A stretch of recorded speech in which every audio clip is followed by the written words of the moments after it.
It seemed like I was very close to him externally, because I was always there. Yes. You see me in the background, I think, at least for a certain period of time in his preaching program, tours, especially when he was in India. I would be sitting directly behind him, but like Srila Prabhupada used to say, that the fly is sitting on the throne of the king, and the king is also sitting on the throne, but the position is different. So, and he used to, in those days he didn't have one of these chairs, you know, it's a backrest chair that later it was always there with him, and I guess that wasn't available at that time. So I was sitting behind him, and he used me as his backrest. That was, it seemed like, I told that to Padmanabh Maharaj, and he thought, you know, there was one devotee, I think his name was Shankara Pandit, who was because Chaitanya Mahaprabhu was living in the Gambhira in Puri, and sometimes due to ecstatic love of Godhead, he would try to go to see Krishna, and he rubbed his head on the wall or the floor, and then the devotees became very upset, so they arranged that this one devotee, his name is, I think, Shankara Pandit, to stay in the room, and he would sleep on, and Mahaprabhu used to sleep on him, and they called him, was it Mahaprabhu's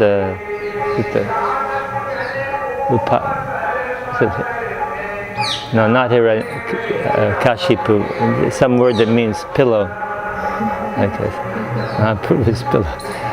So people, Padmanabh Maharaj said that people will call you Gurudev's pillow. It's funny how that first tour, you know, was, you know, whether Gurudev was on a bull cart or in a train or in a plane, you know, somehow or other Gurudev's mission had started, Gurudev's prachar in the West started, and incredibly powerful Guru, and so you can't really put it into words, meeting Gurudev. I mean, you know as well from meeting Gurudev, but I'd been in ISKCON, so I'd met loads of sannyasis, loads of gurus, met a whole bunch of them, but none of them came close.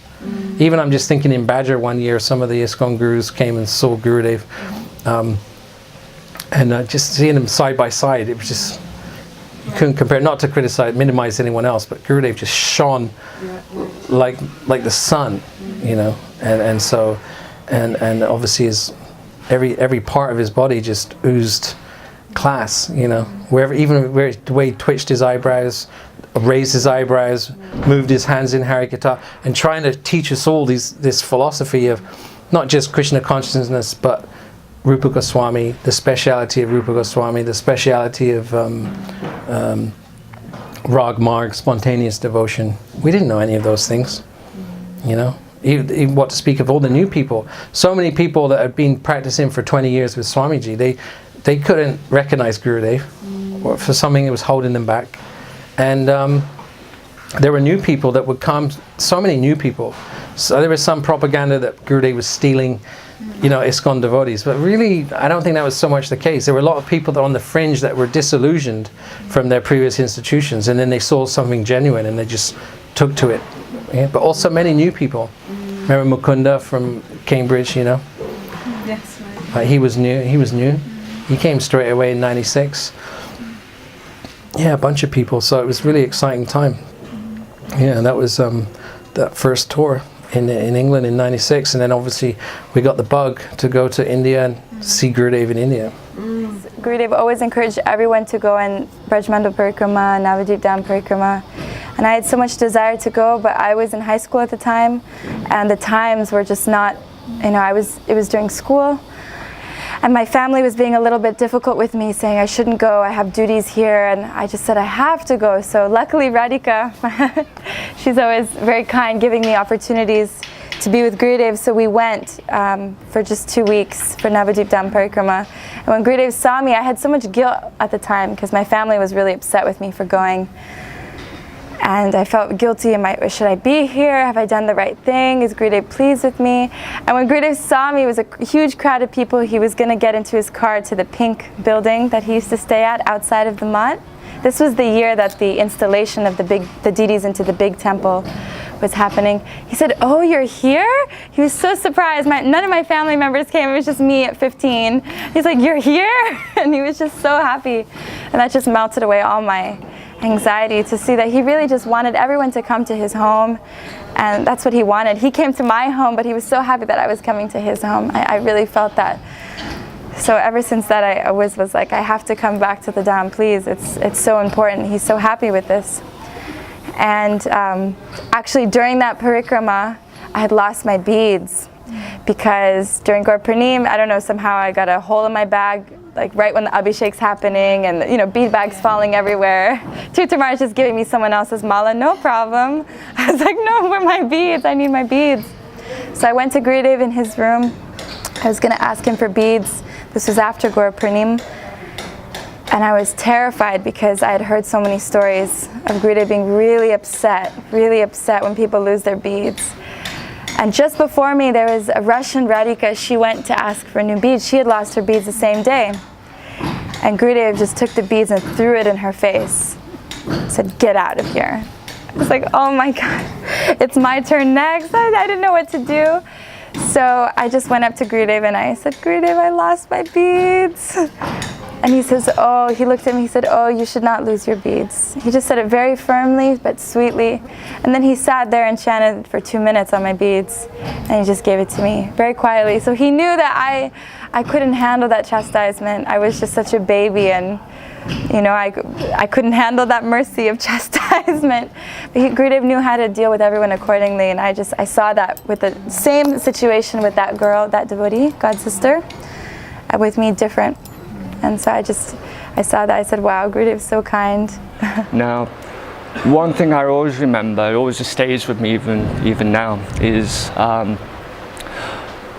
of course, Gurudev came in, I say, in 1906, isn't it, to Europe, and I missed at that point, but of course, in 1997 he came back to Europe, so we had the chance to hear, and also in Kartik 97. But then, after about a year, even though of course we felt very attracted to Srila Gurudeva and very powerful speaking, there was just one small little thing just inside in the heart that just a little kind of a lack, because when everyone, you probably know, when Govinda Maharaj used to sometimes deal with devotees, sometimes he would be quite strong with them, whether through verbal.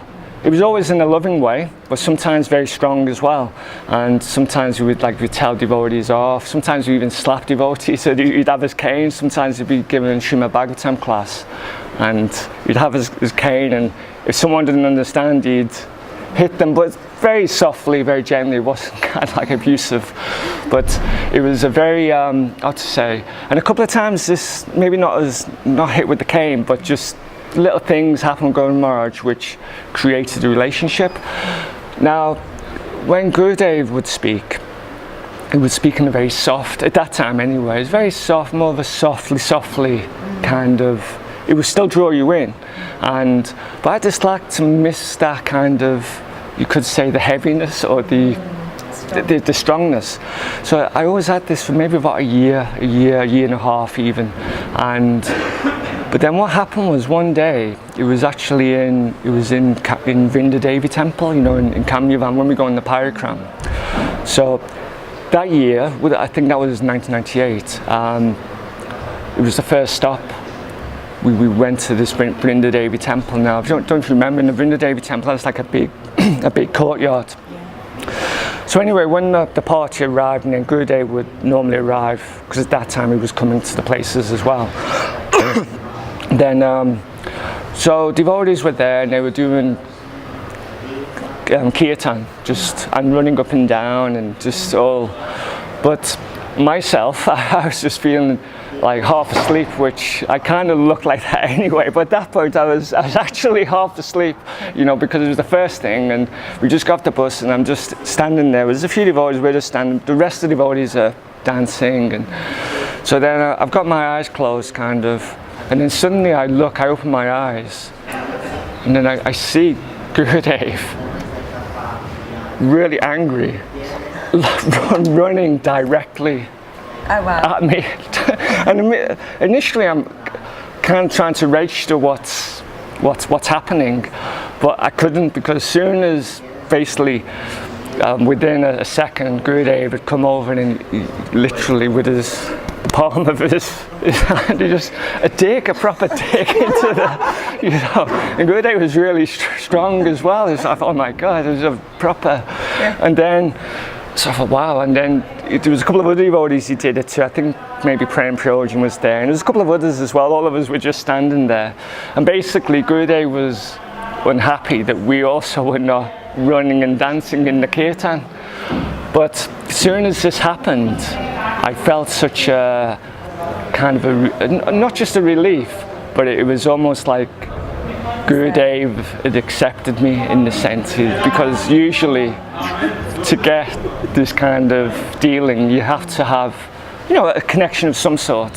So at the time, it felt, even though it was a bit painful, like physically, it felt, oh my God, this Gurudev, the connection was just strong. It was strong. It was a strong connection, because and that whole idea for like 18 months, 2 years, completely just completely left one punch, you know, one punch. Because as I say, at that time we would never think that Gurudev would be so strong, but then over the years it would become more, you know, Gurudev would slowly, I think he would start off very sweet, because we would hear later from classes from, say, Sripad Bhagavata Maharaja and Premananda Prabhu and different devotees, how they would explain how actually in the mat, when they were brought up, Gurudev was extremely strict, and you would hear stories how he would be chasing devotees around the temple if they kind of whatever did something wrong, and so. But at that time we didn't know this, but then later, you know, Gurudev was slowly start to manifest this kind of more strong. It's still soft as well, but a more strong, you know, approach in a way, you know. And in some ways, even because sometimes you hear devotees say about Srila Gurudeva Maharaj how he was always quite a strong, heavy Vaishnav. But in a way, I always found Gurudev to be more strong and heavy, and mainly because I think Gurudev was really, of course, Gurudeva Maharaj is what they would demand surrender ultimately, because they're given a very high siddhanta and high ideals, high goals, but therefore it requires some form of surrender. So usually that heaviness would come in the form of, like for example, with Gurudeva Maharaj, many of the, say, Westerners, majority, they would kind of get married. He would give license to get married. Whereas with Gurudev, I noticed for many devotees who would try to approach, you knew you were going to be in for a hard time, unless Gurudev said, I think you should, which I've seen with a few devotees, he did do this, but many, it would be so, and if those devotees insisted, then what you would find is later there would be problems in that marriage also. So in this way, Gurudev would be very, very, very strong on this, and to surrender. If you want to achieve what he is offering, then it does require a very big surrender. So.